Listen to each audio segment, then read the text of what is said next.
Now Joseph had been taken down to Egypt. Potiphar, an Egyptian who was one of Pharaoh's officials, the captain of the guard, bought him from the Ishmaelites who had taken him there.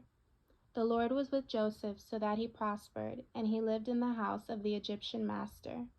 When his master saw that the Lord was with him and that the Lord gave him success in everything he did, Joseph found favor in his eyes and became his attendant. Potiphar put him in charge of his household, and he entrusted to his care everything he owned. From the time he put him in charge of his household and of all that he owned, the Lord blessed the household of the Egyptian because of Joseph.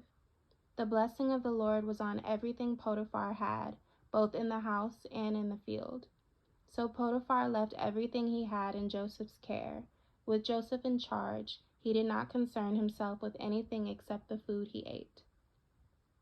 Now Joseph was well built and handsome, and after a while his master's wife took notice of Joseph and said, "Come to bed with me." But he refused.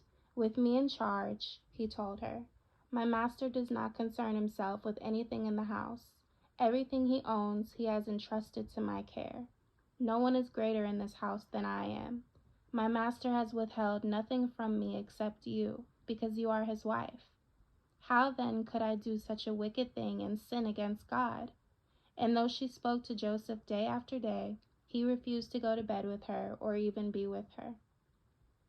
One day he went into the house to attend to his duties, and none of the household servants was inside. She caught him by his cloak and said, "Come to bed with me." But he left his cloak in her hand and ran out of the house. When she saw that he had left his cloak in her hand and had run out of the house, she called her household servants. "Look," she said to them, "this Hebrew has brought to us to make sport of us. He came in here to sleep with me, but I screamed.